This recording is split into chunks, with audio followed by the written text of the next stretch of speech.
Բարի օր հայրենակիցներ, մի անգամ Դիոգենեսին հարցնում են, թե իսկ որտեղ են քո հարստություններն ու տիրույթները։ Նրանց մոտ պատասխանում է Դիոգենեսը ցույց տալով իր աշակերտներին։ Հիրավի երջանիկ այն մանկավարժը, որ ունենում է արժանի հետևորդներ ու ժառանգորդներ։ Հանրային հեռուստալիքի եթերում Հայասպետ միջին խմբի առաջին փուլի վերջին հեռուստախաղն է։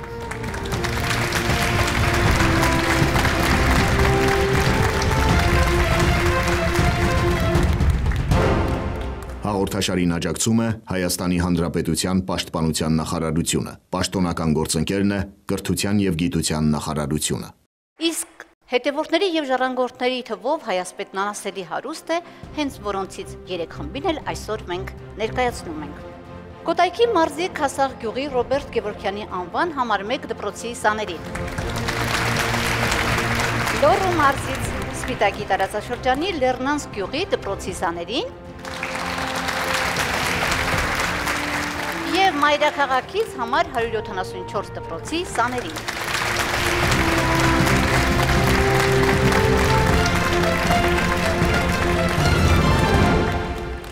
Ողջունում ենք ձեզ,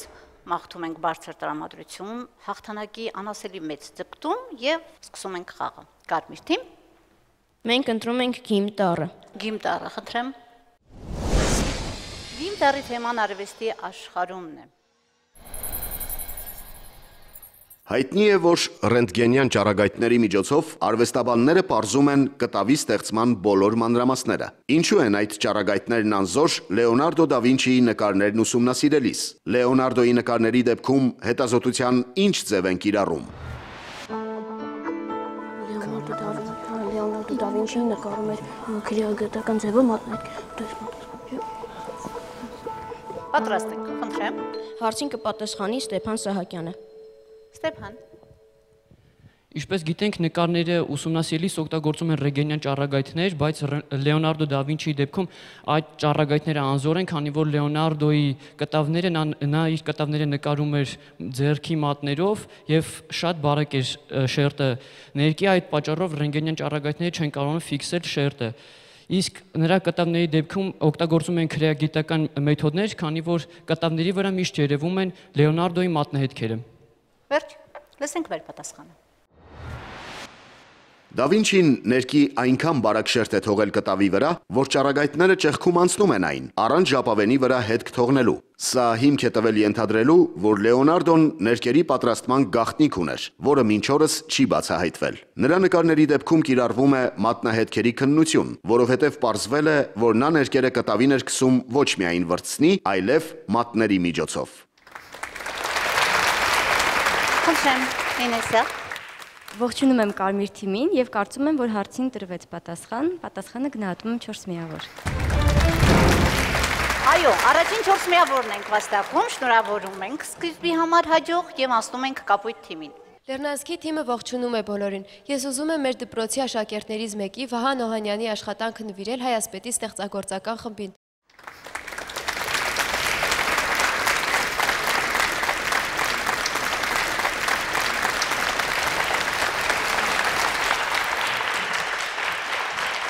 Ես նախ ուզում եմ սա ցուցադրել, որովհետև եթե սա աշակերտի ձեռքի աշխատանք է, ապա ես արդեն պատկերացնում եմ ինչ հեռանկարներ են սպասում այդ աշակերտին։ Այո, հրաշալի գործ էր։ Շնորհակալություն շատ։ Շնորհակալություն։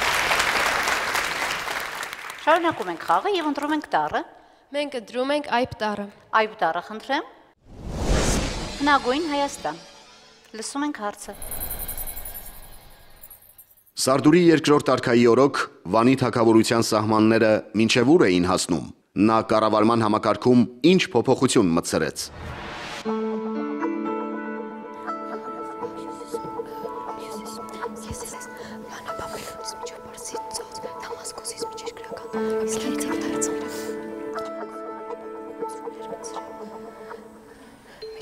Սպառվեց ձեր ժամանակը, երեխաներ, պատասխան, ով է պատասխանում։ Հարցին կպատասխանի Անահիտ Մացակյանը։ Անահիտ, լսում ենք։ Սարդուրի երկրորդ արքայի օրոք Վանի թագավորության տարածքները հասնում են հյուսիսում Սև ծով, հյուսիս-արևելքում Գուրգետ, արևելքում Կասպից ծով, արևմուտքում փոքրասիական տարածաշրջաններ, իսկ հարավում Պարսից ծոցից մինչև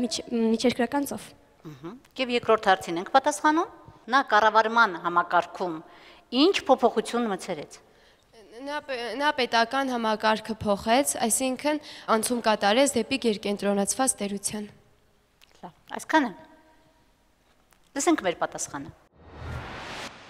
Սարդուրի երկրորդի օրոք Վանի թագավորությունը հյուսիսում հասնում էր մինչև Սև ծով և Կուր գետ, արևելքում Կասպից ծով, արևմուտքում Փոքր Ասիայի կենտրոնական շրջաններ, հարավում Պարսից ծոց և միջերկրական ծով։ Վերացնելով կախյալ թագավորությունները և դրանք վերածելով նահանգների, Սարդուրին տերության համադաշնային կառավարման համակարգը վերափոխեց կենտրոնացված կառավարման համակարգի։ Ողջունում ենք Կապույտ թիմին։ Պարոն Սողոմոնյան, խնդրեմ։ Փոքրինչ շփոթի, այնուհետև շտկման արդյունքում առաջին ենթահարցին տրվեց ճիշտ պատասխան, երկրորդ ենթահարցին տրվեց կիսատ պատասխան։ Ներկայացվեց արդյունքը, թե ինչպիսի համակարգ ստեղծվեց, բայց ինչից ինչպիսի համակարգ ստեղծվեց, դրա մասին չնշվեց։ Ուստի Կապույտ թիմը վաստակում է 3 միավոր։ 3 միավոր է վաստակում Կապույտ թիմը, հիմա հասնում ենք նարնջագույնին, լսում ենք ձեզ։ Նարնջագույն թիմը ողջունում է բոլորին, մաղթելով հաճելի եւ դիտարժան խաղ։ Մենք ընտրում ենք Բեն տառը։ Բեն տառը, խնդրեմ։ Բնության գաղտնիքներ։ 1837 թվականին ճանապարհորդ Ռիչարդ Շոմբուրգը ջրային հսկայական որ բույսն է Անգլիայի թագուհու անունով կոչել։ Ինչով են յուրահատուկ այդ զարմանալի բույսի տերևները։ Վիկտորիային նրա յուրահատկություն զարմանալի նրա տերևները այնքան մեծ են կարող Պատրաստ ենք։ Հարցին կպատասխանի Հովանեսյան Տիգրանը։ Տիգրան։ 1837 թվականին ճանապարհորդ Ռիչարդ Շոմբուրգը Ամազոնիայի ջրերում գտավ արքայական Վիկտորիան, որը հենց անվանեց իրենց Անգլիայի թագուհու Վիկտորիայի անունով։ Նրա տերևները նրանով էին յուրահատուկ, որ կարող են իրենց վրա պահել մինչև 50 կիլոգրամ բեռ, այսինքն նրա վրա կարող էր հանգիստ տեղավորվել 14-ից 15 տարեկան պատանի։ Միայն թե գտավ բույս, որը կոչեց, չէ՞, Վիկտորիայի անունով, որը կոչեց նրանց թագուհու Վիկտորիայի անունով։ Այո։ Լսենք մեր պատասխանը։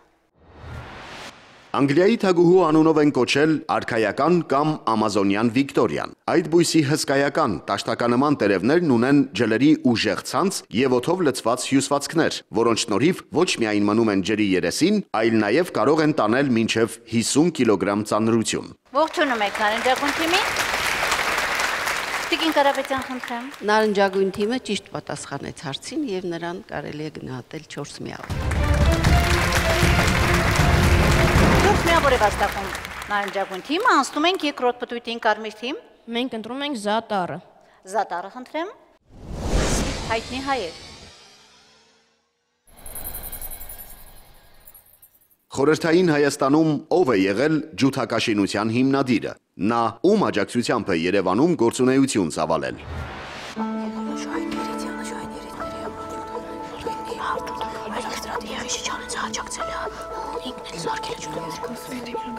Պատրաստ ենք։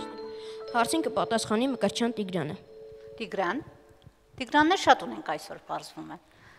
Այդ ջութակ պատրաստողը Շահեն Երիցյանն էր։ Շահեն Երիցյանը իր սեփական արհեստանոցը բացել է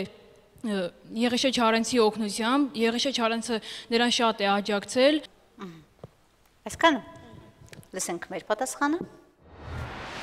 Հայաստանում ջութակաշինության հիմնադիրն է անվանի վարպետ Շահեն Երիցյանը, որի պատրաստված է Երևանում Շահեն Երիցյան լատինատար պիտակով ջութակները գործածվում են աշխարհի տարբեր երկրների հայտնի ջութակահարների կողմից։ Վարպետ Շահենի մեծ աջակիցն էր Եղիշե Չարենցը։ Նրա հովանավորությամբ է վարպետը Երևանում բացել իր արհեստանոցը։ Խնդրեմ, պարոն Գացյան։ Կարմիր թիմից Տիգրանն իհարկե մի փոքր ժլատ գտնվեց խոսքի առումով, բայց հստակ ենթահարցերի պատասխանը տրվել է, ուստի Կարմիր թիմը վաստակում է 4 միավոր։ Հերթական 4 միավորն ենք վաստակում, Կապույտ թիմ, հերթը ձերն է։ Մենք ընտրում ենք 9 տառը։ 9 տառը, խնդրեմ։ Պարարվեստ, հիմա դիտում ենք հատված պարից։ Հայկական ոչ պարն է ներկայացված։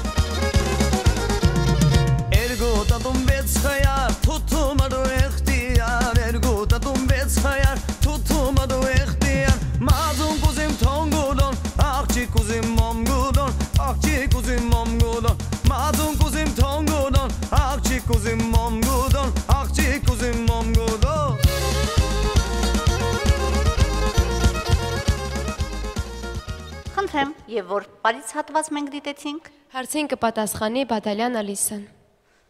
Ալիսա։ Այստեղ ներկայացված էր սրաբաշ պարը։ Ճիշտ է։ Այո, հատված է ներկայացված սրաբար բարից։ Իսկ հիմա լսում ենք հարցի մյուս հատվածը։ Սրաբաշ անվանումն ինչ մեկնաբանություն ունի։ Այս բարի տարատեսակներից համշենահայերի հայսին բարը երբ եւ ովքեր էին կատարում։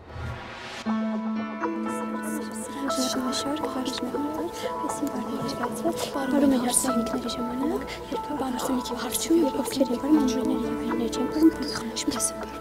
երբ չկա, երբ ովքեր։ Հարցին կպատասխանի Անահիտ Մացակյանը։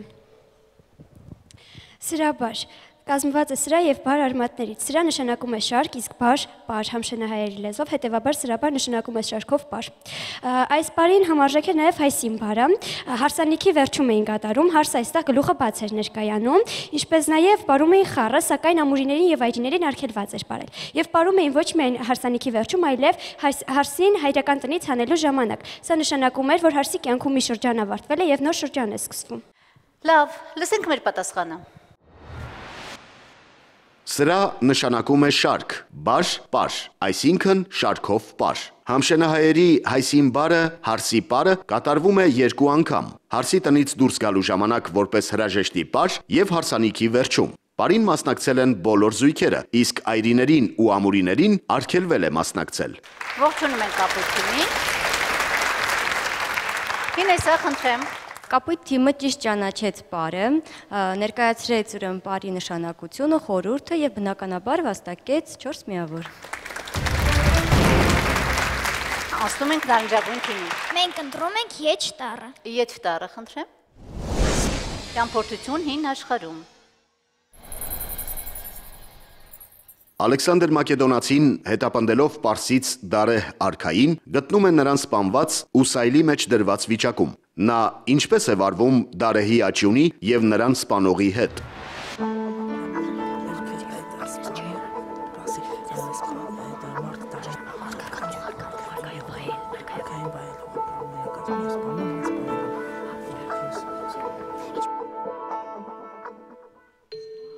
Սպառվեց ձեր ժամանակը, խնդրեմ։ Հարցի կպատասխանի Մանուկյան Գագիկը։ Գագիկ։ Ալեքսանդրը իմանալով թե ով է սպանել Դարեհին, սպանում է նրան, այնուհետև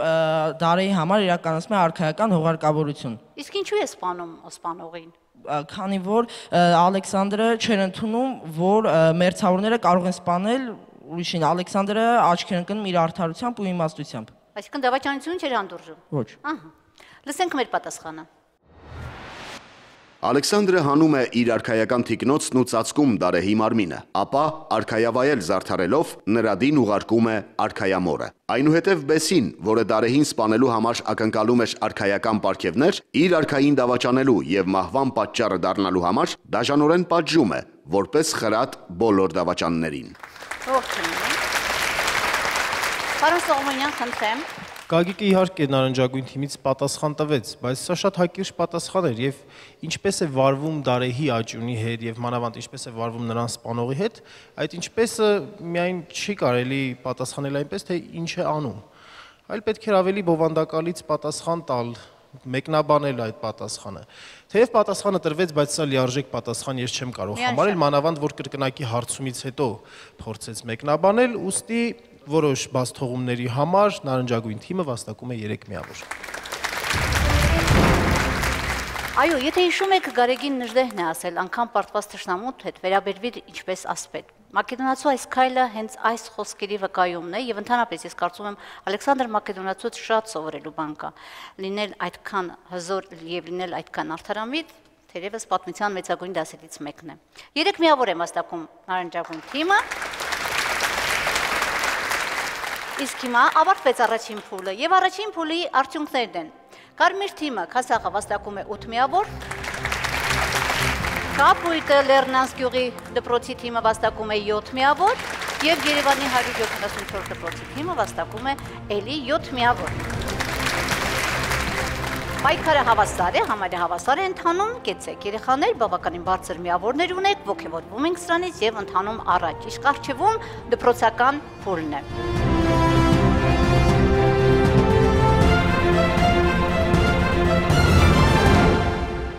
Իհարկե դուք հիմա արդեն արձակուրդային օրերն եք վայելում եւ կարծում եմ մեզանից շատ չեք նեղանում, որ մենք այս օրերին ձեզ հանգիստ չենք տալիս, բայց սովորելու համար կարծում եմ արձակուրդ չկա։ Դպրոցն ունի արձակուրդ, բայց սովորելու համար երբեք մարդը արձակուրդ չի կարող վերցնել, որովհետեւ մենք սովորում ենք ամեն օր, ամեն պահ։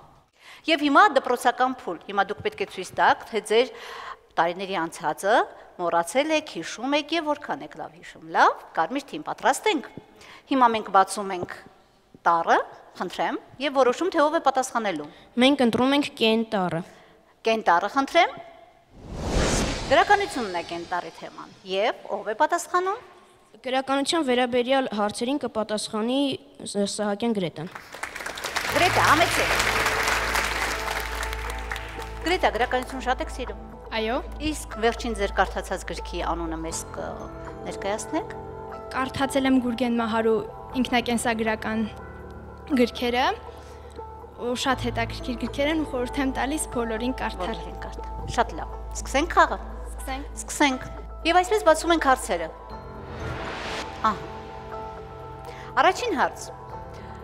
Գյորես Խաչատուր Աբովյան, Կարմրաքար, պարոն Պետրոսն ու իր նախարարները վեպերից, որի հեղինակը Աքսել Բակունցը չէ։ Պարոն Պետրոսը եւ իր նախարարները։ Ճիշտ է, Գրետա, կեցես։ Երկրորդ հարցն եմ կարդում, Գրետա, Պարուր Ղազարյան, Պարուր Սևակ, Օնիկ Կարապետյան, Հովանես Շիրազ, Համո Սահյան, Մայա Գրիգորյան։ Ճիշտ է։ Եվ երրորդ հարցը սրտաբաց զրույց դեպի Խորքը լեռան գիրք ճանապարհի ժողովածուներից, որի հեղինակը Սիլվա Կապուտիկյանը չէ։ Գիրք ճանապարհի։ Ճիշտ է։ Վստահ, այո։ Այ այսպես պետք է պատասխանել դպրոցական հարցերին, ինքնավստահ, ժպիտով, անգամ հեգնանքով հայասպետ խաղի նկատմամբ, թե ինչ հարցեր եք տալիս։ Այո, կեցե Գրետան, ողջունում ենք դարձյալ Գրետային, խնդրեմ համեցեք ձեր տեղը։ Ահա, իսկ հիմա Կապույտ TV հերթն է։ Մենք ընտրում ենք հո տառը։ Հո տառն ենք ընտրում։ Կենսաբանություն։ Ուրախացան։ Լավ է, գործերը գնում։ Ով է պատասխանում։ Կենսաբանության վերաբերյալ հարցերին կպատասխանի Անահիտ Մացակյանը։ Անահիտ, համեցիր։ Անահիտ, դուք գյուղում եք ապրում։ Այո։ Ես նախանձում եմ ձեզ։ Կարծում եմ գյուղը հնարավորություն է տալիս ավելի մոտ լինել բնությանն ու կենսաբանությանը, ճիշտ է։ Իհարկե։ Ահա։ Իսկ ինչ եք դառնալու։ Տնտեսագետ եմ որոշել։ Տնտեսագետ։ Լավ, Անահիտ։ Բացենք հարցերը, Անահիտ։ Պատրաստ ենք։ Պատրաստ ենք։ Բացեք, խնդրեմ, հարցերը։ Եվ այսպես, Անահիտ։ Կենդանիների որ դասի ներկայացուցիչներին է բնորոշ կյանքի տարբեր փուլերում կերպարանափոխվելը։ Չունեմ պատասխան։ Չունես պատասխան։ Միջատներին, որոնց դու ամեն օր լիքը տեսնում ես, միջատներին։ Լավ, մյուսն եմ կարդում։ Ութոտնուկները պաշտպանվելու համար որ գեղձն են օգտագործում։ Նրանք պաշտպանվելու համար ծովի հատակում նմանվում են, այլ փոխում են իրենց գույնը եւ տեսքը ծովի հատակում։ Իսկ որ գեղձի շնորհիվ։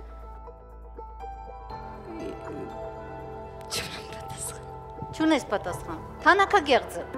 Ափսոս, որ չունես պատասխան եւ երրորդ հարցը։ Մեդուզայի յուրահատուկ ականջն ուսումնասիրելով մարդիկ ինչ գործիք են ստեղծել։ Մեդուզան ունի հատուկ ականջ, որը գտնվում է նրա շոշափուկների ծայրում եւ դրանով նա 10-ից 15 ժամ առաջ զգում է փոթորիկը։ Սրա հիման վրա գիտնականներն ստեղծել են այնպիսի սարք, որը 10-ից 15 ժամ առաջ փոթորիկը կանխագուշակում է։ Այո, կանխագուշակող բարոմետրը։ Ճիշտ է։ Ճիշտ է, Անահիտի երրորդ պատասխանը ճիշտ է, բայց Անահիտ ջան, մինչև ուշքի եկար, սկսեցիր ճիշտ պատասխանել, սպառվեցին հարցերը եւ ժամանակը, Անահիտը մեկ միավոր թողնում է իր թիմին, իսկ ինքը գնում է տուգանային անկյուն։ Իսկ հիմա դառնանք նարնջագույն թիմին։ Մենք ընտրում ենք ղադ տառը։ Ղադ տառը, խնդրեմ։ Կենսաբանություն դարձյալ։ Կենսաբանությանը վերաբերվող հարցերին կպատասխանի Հովանեսյան Տիգրանը։ Տիգրան, համեցեք։ Տիգրան, դուք գյուղում չեք ապրում։ Կցանկանայի գյուղում ապրել։ Իսկ տատիկ պապիկ ունեք գյուղում։ Այո։ Ու ամռանը գնում եք նրանց մոտ։ Իհարկե։ Ահա։ Դե ուրեմն մոտ եք էլի բնությանը։ Եվ հիմա պիտի որ այդ սերը ձեզ նաև դրտի, որ դուք լավ ուշ տա, այո, ուշ տա, Տիգրան։ Բացենք հարցերը։ Բացում ենք հարցերը։ Առաջին հարցն է. որ բույսի ծաղիկներն են ամենափոքրը։ Տիգրան։ Պատասխան չունենք պատասխան։ Ջրոսպի 0.5 մմ են ընդամենը։ Երկրորդ հարցն եմ կարդում. մակաբույծ որ սունկն է ախտահարում հացահատիկային բույսերը։ Մրգասունկը։ Ճիշտ է, Տիգրան։ Եվ երրորդ հարցն եմ կարդում. որն է համարվում աշխարհի ամենախոշոր սարդը։ Չունեմ։ Չունես էլի պատասխան։ Ափսոս, սա գոնե հետաքրքիր էր։ Հարավային Ամերիկայի արևադարձային անտառներում ապրող խոշոր սարդն է, որը կոչվում է թռչնակեր։ 28 սանտիմետր է չափսը։ Լավ, Տիգրան, գոնե գիշես այսքան ես համոզված եմ։ Այո, եւ այսպես Տիգրանը իր թիմի համար վաստակեց 1 միավոր, բայց 2 հարցի պատասխան չունենք, ուստի եւ Տիգրանը հեռանում է նույնպես դեպի տուգանային անկյուն։ Եվ հիմա երկրորդ պտույտը դպրոցականի արագ առաջ ենք ընթանում։ Մենք ընտրում ենք Խ տառը։ Խ տառը խնդրեմ։ Ֆիզիկա։ Ֆիզիկայի վերաբերյալ հարցերին կպատասխանի Գերասիմ Արուբջանյանը։ Գերասիմ, համեցեք։ Եվ այսպես, Գերասիմ, որ ուժի շնորհիվ է երկիրը մարմինները դեպի իրեն ձգում։ Ծանրության ուժի։ Ճիշտ է, Գերասիմ։ Երկրորդ հարցն եմ կարդում. ինչի շնորհիվ է կանգ առնում սառցադաշտում սահող տափողակը։ Շփման ուժի կամ սահքի ուժի։ Ճիշտ է։ Եվ երրորդ հարցն եմ կարդում. ով է ֆիզիկայի առաջին հայերեն դասագրքի հեղինակը։ Վիկտոր Համբարձումյան։ Ոչ։ Բարսեղ Նուրիջանյանը, Մխիթարյան միաբանության անդամ։ Այո, Գերասիմը շատ լավ գիտի իր անելիքը, 2 միավորը թողնում է իր թիմին, իսկ ինքը գնում տուգանային անկյուն։ Կապույտ թիմ։ Մենք ընտրում ենք Չ տառը։ Չ տառը խնդրեմ։ Համաշխարհային պատմություն։ Ով է պատասխանում։ Ալիսա Բադալյանը։ Ալիսա, համեցեք։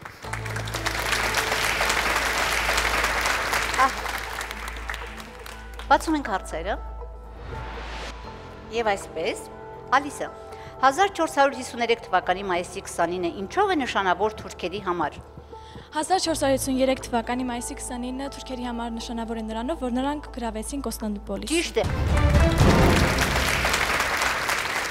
Ովքեր են ստեղծել սլավոնական այբուբենը։ Կիրիլ եւ Մեթոդիոս եղբայրներ։ Ճիշտ է։ Եվ 1206 թվականին Հնդկաստանի հյուսիսում ինչ պետություն ստեղծվեց։ Դելհի սուլթանությունը։ Ճիշտ է, Ալիսա։ Կեցցե, Ալիսա։ Ալիսա, դուք ձեր թիմին վերեցիք 3 միավոր եւ փառքով պատվով վերադառնում եք ձեր տեղը։ Հաջողություն ձեզ։ Իսկ հիմա նարնջագույն թիմ, տխրել ենք, ինչու ենք տխրել։ Ավակ դուք կարող եք վերադարձնել ձեր ընկերոջը։ Մենք ընտրում ենք Նու տառը։ Նու տառը խնդրեմ։ Ֆիզիկա, դարձյալ եւ ֆիզիկոսը ձեր։ Ֆիզիկայի վերաբերյալ հարցերին կպատասխանի Հայդարցյան Արամը։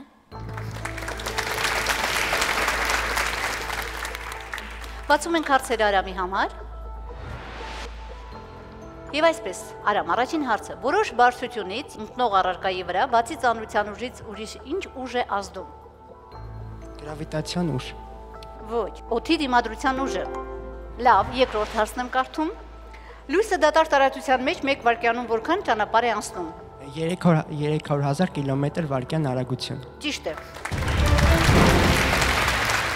Եվ երրորդ հարցը, հայ որ ֆիզիկոսների ջանքերով է Արագած լեռան լանջին հիմնվել տիեզերական ճառագայթների ուսումնասիրման կայանը։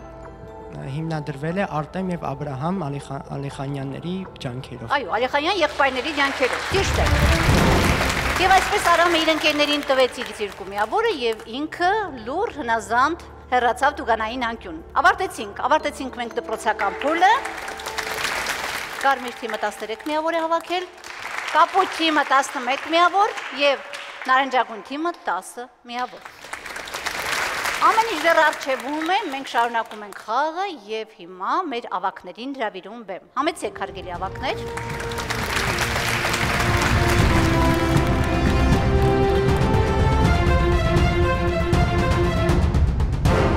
Եվ այսպես ձեզ հանրարարව ձեր սովորել ասույթներ, հարյուրավոր ասույթներ, որոնցից մեր ներկայացածները եւ դուք պետք է շարունակեք։ Ես կարծում եմ, որ դրանք ձեզ բավականին շատ բան տվեցին, չէ, սովորեցիք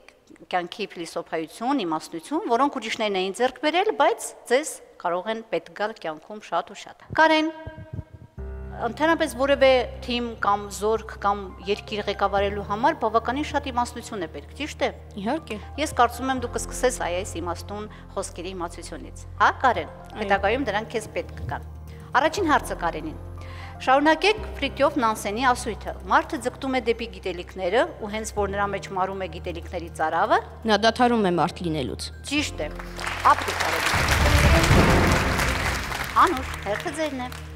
Ձեզ համար եմ կարդում հարցը։ Իտալացի գրող Ջակոմո Լեոպարդին ասել է. «Ծնողներիդ վերաբերվիր ճիշտ այնպես, ինչպես կցանկանաս, որ քեզ վերաբերվեն քո երեխաները»։ Ճիշտ է, Անուշ։ Սոնա, մեր փուճուրիկ Սոնային մի մեծ հարց տանք, հա, որ ինքն էլ մեծանա։ Իտալացի գրող Նիկոլո Պասկոլոնը ասել է. «Երբ անհետանում է խղճի դատարանը, հասարակությանը մնում է այն դատարանը, որտեղ նախագահում են բանտապետն ու դահիճը»։ Այո, որտեղ նախագահում են բանտապետն ու դահիճը։ Կարեն, վերադառնում ենք քեզ։ Շարունակեք ամերիկացի հանրային գործիչ Բուքեր Վաշինգտոնի ասույթը։ Ոչ մի ազգ չի կարող հասնել բարգավաճման, քանի դեռ չի գիտակցել։ Քանի դեռ չի գիտակցել, որ հողագործությունը նույնքան պատվաբեր աշխատանք է, որքան պոեմ գրել է։ Ճիշտ է, ճիշտ է։ Իհարկե Վաշինգտոնն ասել էր դաշտ վարել է, բայց հողագործությունն ու դաշտ վարելը նույն բան է եւ շատ նույնիսկ գովելի է, որ երեխան արդեն իրենն է դարձել այնքան, որ կարող է վերարտադրել այլ խոսքերով։ Անուշ, անցնում ենք առաջ, Աբրահամ Լինկոլնն ասել է. «Մարդկանց մեծ մասը մոտավորապես այնքան է երջանիկ, որքան վճռականություն ունի երջանիկ լինելու»։ Կեցի Անուշը, այո, ճիշտ է։ Սոնա, ֆրանսիացի գրող Անատոլ Ֆրանսն ասել է. «Հասարակության համար մարդն արժեք ունի սոսկ այնքանով, որքանով նա ծառայում է հասարակությանը»։ Այո, Սոնա, շատ Կարեն, շարունակեք ֆրանսիացի գրող Ժան Կոկտոյի ասույթը։ Մեծ ու փոքր քաղաքների տարբերությունն այն է, որ մեծ քաղաքում կարելի է շատ բան տեսնել, իսկ փոքր քաղաքում շատ բան լսել։ Ճիշտ է։ Անուշ, մի անգամ էլ մեր մեծերին, հա, անդրադառնանք։ Շարունակեք Պարուր Սևակի ասույթը։ Չլինել ժամանակից դուրս, լինել ժամանակից վեր։ Ճիշտ է, ժամանակից վեր պետք է լինել։ Պարուր Սևակը կարծես հենց իր մասին է ասել։ Սոնա, Նապոլեոն Բոնապարտն ասել է. «Բառերին հավատացեք միայն այն ժամանակ, երբ նրանց համապատասխանում են գործերը»։ Ճիշտ է, Սոնա։ Դե ինչ որ առումով ես պարտված եմ, դուք հաղթանակած եք 3 տել, մեծ հաղթանակով, բայց հիմա դուք պետք է նաև որոշեք, ձեր միավորներից պատրաստ եք վտանգելու ձեր ընկերներին հետ բերելու համար։ Կարեն, իհարկե պատրաստ ենք։ Լավ, Կարեն, փորձենք։ Դուք ունեք 1 խաղից դուրս եկած ընկեր եւ հիմա ես ձեզ համար բացում եմ 1 հարց։ Շարունակեք Պյութագորասի ասույթը։ Մարդուն աստվածանման են դարձնում 2 բան. Արդարացիությունը եւ կյանքը հանուն հասարակության բարօրության։ Ճիշտ է։ Կարեն, դուք ձեր թիմի համար վաստակեցիք 3 միավոր, վերադարձիք ձեր ընկերոջը եւ վաստակած վերադառնում եք նաեւ ձեր տեղը։ Հաջողություն ձեզ։ Հիմա Անուշի։ Անուշ, դուք ունեք 1 ընկեր, դարձյալ 1 ընկեր խաղից դուրս մնացած եւ դարձյալ ուզում եք շարունակել խաղը։ Այո, քանի որ ընկերներին մարտադաշտում չեն թողնում։ Այո, ընկերներին մարտադաշտում չեն թողնում։ Անուշ, շարունակեք գերմանացի գիտնական Գևորգ Լիխտենբերգի ասույթը։ Նախքան դատապարտելը միշտ հարկավոր է մտածել, թե արդյոք արդարացում չի կարելի գտնել։ Այո, ճիշտ է, Անուշ։ Խնդրեմ, Անահիտ։ Սոնա, դուք 2 ընկեր եք։ Այո։ Կորցրել։ Հիմա ուզում եք վերադարձնել նրանց։ Իհարկե։ Լավ։ Իսկ չեք կապսուսա, եթե հանկարծ չստացվի։ Ոչ, իհարկե։ Չեն կապսուսա։ Ինչ լավ։ Շռայլ են մեր երեխաները, ինքնավստահ, կեց է նոր սերունդը։ Սոնա, հին Հունաստանի իմաստուններից Սոլոնն ասել է. «Ով շատերի համար սարսափելի է, նա պետք է շատերից վախենա»։ Այո։ Այո։ Որ ընկերոջդ ենք վերադարձնում։ Հովանեսյան Տիգրանին։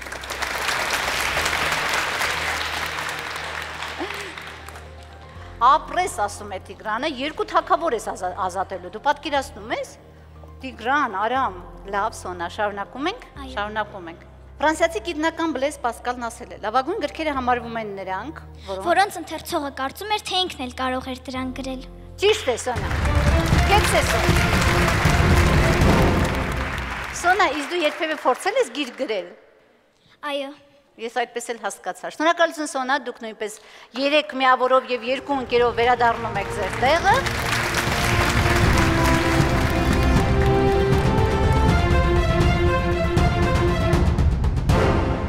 Այնքան էլ տարբեր չեն ձեր միավորները, այնպես որ այս փուլը կարող է փոխել մեր խաղի տեսքը նաև։ Դարձյալ ավանդական փուլ, ավանդական կարգեր եւ բացում ենք վերջին տառերը։ Խնդրեմ, Կարմիր թիմ։ Մենք ընտրում ենք տյուն տառը։ Տյուն տառը, խնդրեմ։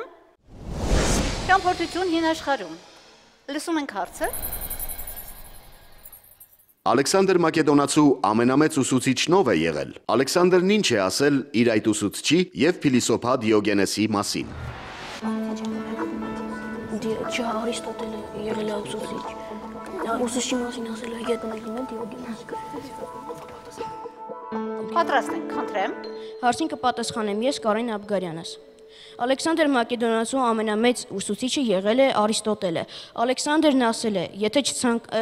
Դիոգենեսի մասին նա ասել է, եթե չցանկանայի լինել Ալեքսանդր, կցանկանայի լինել Դիոգենես։ Իսկ իր ուսուցչի մասին ասել է, ես պարտական եմ Փիլիպոսին, որ ապրում եմ, իսկ Արիստոտելին, որ ապրում եմ արժանապատվությամբ։ Լսենք մեր պատասխանը։ Ալեքսանդրի կրթությամբ զբաղվել են բազմաթիվ դաստիարակներ եւ ուսուցիչներ, սակայն նրանցից ամենամեծը եղել է Արիստոտելը։ Նրա մասին Ալեքսանդրն ասել է. Փիլիպոսին պարտական եմ, որ ապրում եմ, Արիստոտելին, որ ապրում եմ արժանապատվությամբ։ Իսկ Դիոգենեսի մասին ասել է. եթե ես չլինեի Ալեքսանդր, կցանկանայի լինել Դիոգենես։ Իհարկե այն մի փոքրիկ, եթե ես չցանկանայի լինեի փոխարեն, եթե ես չլինեի, բայց դա ես հաշվի չեմ առնում բնականաբար, տրված է հարցին սպառի ճիշտ պատասխան եւ Կարմիր թիմը վաստակում է 4 միավոր։ Այո։ 4 միավոր է վաստակում Կարմիր թիմը, անցնում ենք Կապույտին, Կապույտ թիմ։ Մենք ընտրում ենք Ռ տառը։ Ռ տառը, խնդրեմ։ Արվեստի աշխարհում։ Լսում ենք հարցը։ 1945 թվականին Խորհրդային Միություն բերված Դրեզդենյան պատկերասրահի գանձերը կրկնօրինակվեցին։ Նկարիչ վերականգնող Արմեն Վարդանյանի կրկնօրինակած որ նկարն է բարձր գնահատականի արժանացել։ Նա ինչ ավանդ ունի Յակոբո Բասանոյի Սամարացու գթասրտությունը կտավի ճանաչման հարցում։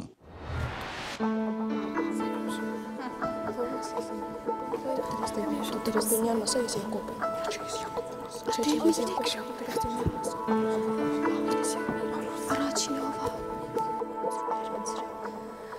Խնդրեմ։ Հարցին կպատասխանի Վարդանյան Սերյոժան։ Սերյոժը։ 1945 թվականին Խորհրդային Միություն բերված Դրեզդենյան պատկերասրահի գանձերը ռուսները քաշգիտակցում էին, որ պետք է ի վերջո վերադարձնեն գերմանական ժողովրդին եւ այդ պատճառով նրանք որոշում են այդ նկարները կրկնօրինակել եւ այդ կրկնօրինակելու գործը հանձնարարում են Արմեն Վարդանյանին եւ Անդրեյ Կռիլովին։ Արմեն Վարդանյանը կրկնօրինակում է Ռեմբրանտի ինքնանկար Սասկիայի հետ նկարը եւ նա այնքան նման է կրկնօրինակում, որ ոչ մի արվեստագետ չի կարող ասել, թե դա պատկանում է Ռեմբրանտին, թե Արմեն Վարդանյանին։ Շարունակում ենք։ Ինչպես գիտենք, Իտալիայում մեծ պատիվ էին վայելում դապոնտեների կամ բասանոների ընտանիքը եւ դապոնտաների ընտանիքից կամ բասանոների ընտանիքի ներկայացուցիչներից մեկի Լեոնարդոյի նկարներից մեկը պահպանվում էր Հայաստանի պատկերասրահում, բայց դրա իսկության վրա կասկածում էին Արմեն Վարդանյանը եւ Վարդգես Բաղդասարյանը եւ Արմեն Վարդանյանը ուսումնասիրելով կարողանում է հասկանալ, որ դա պատկանում է ոչ թե Լեոնարդոյի վրձնին, այլ պատկանում է նրա հոր Յակոբո Բասանոյի վրձնին եւ դա հասկանում է նրանից, որ Յակոբոն բոլոր նկարների համար օգտագործում էր նույն բնորդին։ Որ կտավի մասին էր խոսքը։ Սամարացու գթասրտությունը։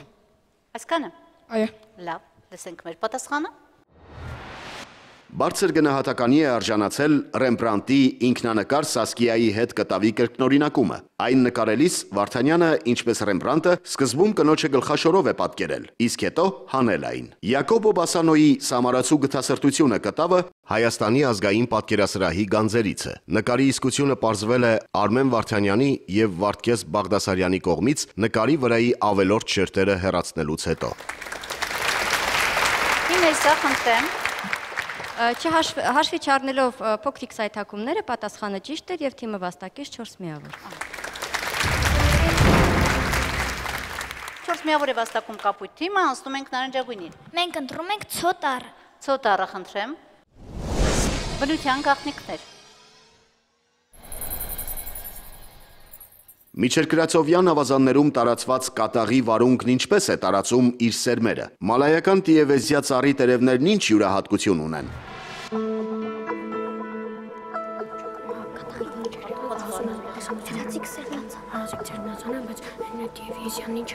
Յուրահատկություն ունեն տերևները։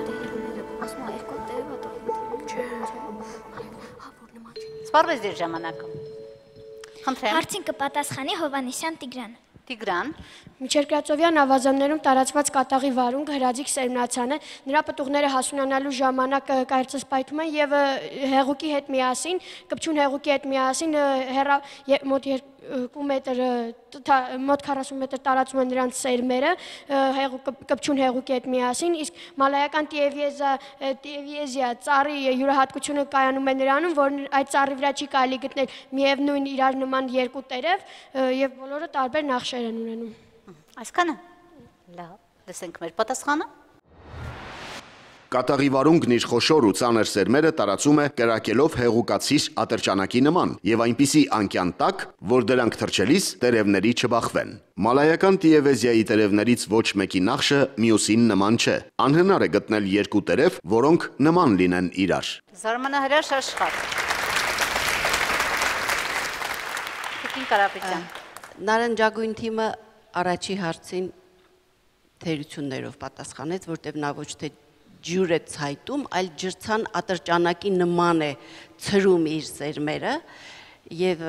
այնպիսի անկյան տակ, որ չկպչի այլ տերևներին։ Ես ուզում եմ երեխաների ուշադրությունը եւ ընդհանրապես մյուս բոլոր ովքեր որ կգան, ուշադրություն դարձնեն այս գաղտնիքների վրա եւ խորանան մի քիչ, թե բնության մեջ որքան տրամաբանված է, որքան կատարյալ է այս բոլոր մեխանիզմները եւ այս բացառիկ օրինակները հենց դրա ապացույցն են։ Ուրեմն հարցի պատասխանը ես գնահատում եմ 3 միավոր, որովհետեւ առաջի հարցին տրվեց թերի պատասխան։ 3 միավոր է վաստակում նարնջագույն թիմը, անցնում ենք երկրորդ պտույտին կարմիր թիմ։ Մենք ընտրում ենք սետառը։ Սետառը խնդրեմ։ Բարարվեստ։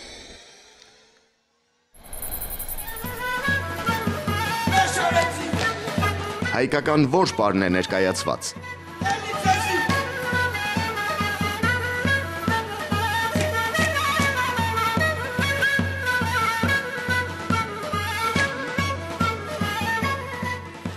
Խնդրեմ, որ պարից էր հատվածը։ Հարցին կպատասխանի Սահակյան Գրետան։ Հատվածը թրթրուկ պարից էր։ Այ։ Եվ հիմա լսում ենք մյուս հատվածը։ Թրթրուկը որ տարածաշրջանի պար է, պարի անվանումն ինչ մեկնաբանություն ունի։ Ինչ մեկնաբանություն ունի։ Ինչու՞ է։ Թռչունների թռիչք։ Պատրաստ ենք։ Հարցին կպատասխանի Տիգրան Մկրտչյանը։ Տիգրան։ Թրթրուկը համշենահայերի մոտ տարածված պար է, ովքեր էին համշենահայերը։ Համշենահայերը այն հայերն էին, որոնց մի մասը բնակություն է հաստատել Սև ծովի ափին, այդ մարդիկ քրիստոնյա էին, իսկ մնացած մասը բնակություն է հաստատել Թուրքիայի տարածքում, նրանք իսլամացած են։ Համշենահայերը պարողներին ասում էին գդրիչներ, որոնք նույն կտրիչներն են, այսինքն քաջերը։ Պարի անվանումը կապ ունի թռչնի հետ, թռչնի թևերի հետ։ Այսքանը։ Լսենք մեր պատասխանը։ Թրթրուկը համշենի պարերից է։ Թրթրուկ թիթրեմ է, նշանակում է դող, ցնցում, սարսուռ, սարսափ։ Այն կտրիչների պար է։ Ոտքերի շարժումներն ունեն հարցակողական եւ պաշտպանողական տարրեր, որոնք բնորոշ են ռազմական պարերին։ Պարողներն ամբողջ մարմնով երերում թրթռում են։ Ողջունում ենք կարմիր թիմին։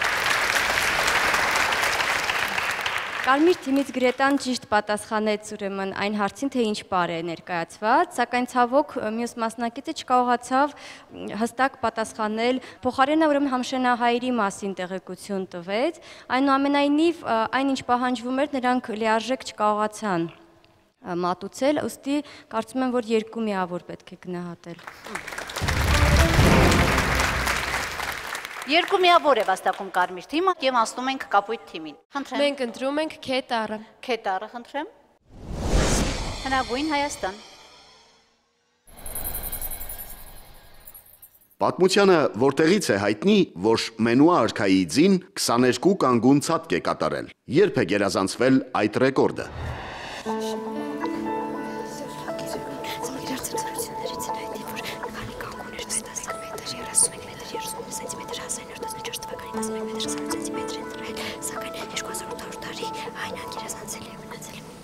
Պատրաստ ենք, խնդրեմ։ Հարցին կպատասխանեմ ես, Անուշ Ավագյանս։ Այս տվյալները հայտնի են սեպագիր արձանագրություններից, որ Մենուայի ձին արծիբի կամ արծիվ անունով ցատկել է 22 կանգում կամ 11 մետր 39 սանտիմետր։ Այս ռեկորդը համաշխարհային պատմության մեջ ամենաերկար պահպանված ռեկորդն է։ Մոտ 2800 տարի անգերազանցելի է մնացել։ 1914 թվականին փորձել են գերազանցել 11 մետր 29 սանտիմետր, սակայն գերազանցվել է։ 2800 տարի անգերազանցելի է մնացել եւ ինչպես նշվեց 1914 թվականին փորձել են գերազանցել, սակայն 11 մետր 28 սանտիմետր են ցատկել։ Իսկ ով գերազանցեց, հիշում եք։ 1975 թվականին։ Ես առաջին ենթահարցի պատասխանում ուշադրի չեղա, երեխաներ, դուք որտեղից է հայտնի ներկայացրիք։ Սեպագիր արձանագրություններ։ Որ սեպագիր, ինչ սեպագիր արձանագրություններ։ Վանի քարաժայռից Վարագա լեռան միջև գտնվող վայրից, որը նաև ձիարշավարան է եղել։ Այսքանը։ Այո։ Լսենք մեր պատասխանը։ Վան քաղաքի եւ Վարագա լեռների միջև գտնվող դաշտի գյուղերից մեկում հայտնաբերվել է մի արձանագրություն, որտեղ գրված է, որ այդտեղից Մենուայի արծիբե նժույգը ցատկել է 22 կանգուն, այսինքն 11 մետր 39 սանտիմետր։ Արծիբեի ցատկը 2800 տարի մնացել է անգերազանցելի եւ միայն 1975 թվականին Կարլ Բերդմանն է իր Սվինգեր նժույգով գերազանցել արծիբեի ցուցանիշը։ Արոն Սողոմոնյան։ Պատասխանը թերի էր, որովհետև լիարժեք պատասխան տվեցին կրկնակի հարցումից հետո։ Ուստի կապույտ թիմի պատասխանը գնահատվում է 3 միավոր։ Ես մի փոքր համաձայն եմ մեր փորձագետի հետ։ Այո, պատասխանը կազմակերպված չէր, բավականին թերություններ ուներ, բայց նաև կա մեր խաղում այսպիսի կարգ, որ եթե մենք տատանվում ենք 3-ի եւ 4-ի մեջ, միշտ որոշումը կայացնում ենք երեխաների օգտին։ Ուստի ես թեկուզ մի փոքր վերապահումով, բայց ավելացնում եմ 1 միավոր եւ թիմը վաստակում է 4 միավոր։ Եվ անցնում ենք նարնջագույնին, խնդրեմ։ Մենք ընտրում ենք J տառը։ J տառը, խնդրեմ։ Հայտնի հայեր։ Հայ ազատագրական որ գործչին են անվանել Արևելքի Գարիբալդի։ Նա Իրանում ինչ գործունեություն է ծավալել։ Եփրեմ խանին, նա մասնակցել Ջուրանի պետական հեղաշրջմանը, 1914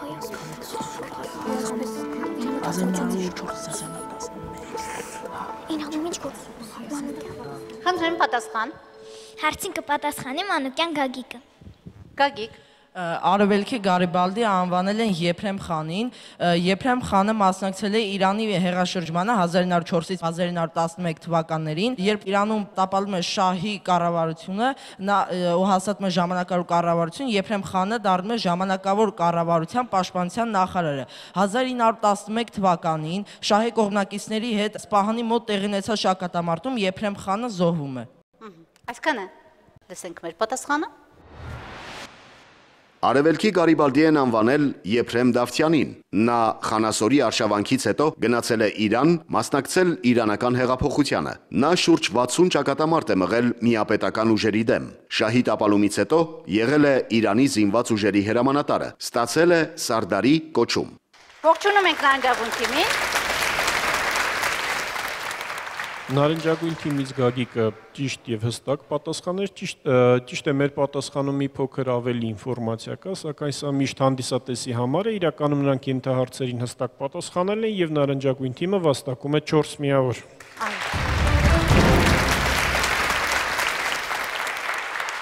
Եվ նաև, քանի որ պատասխանը շատ հստակ էր, ամբողջական, ես ավելացնում եմ 1 միավոր եւ նարնջագույն թիմը վաստակում է Հայաստան։ Այսպիսով ավարտում ենք այսօրվա խաղը, մեր հունցքն առավել քան առատ է այսօր, մենք ունենք 3 փայլուն թիմեր, միավորները ոչինչ դեռ չեն ասում, բայց հեռուստադիտողը կարծում եմ համաձայն է մեզ հետ, որ երեխաները իրոք շատ լավ խաղացին, արդյունքում Կարմիր թիմը Քասախի դպրոցի թիմը ունի 22 միավոր, Լեռնանսկի դպրոցի թիմը նույնպես 22 միավոր և Երևանի դպրոցի թիմը 21 միավոր։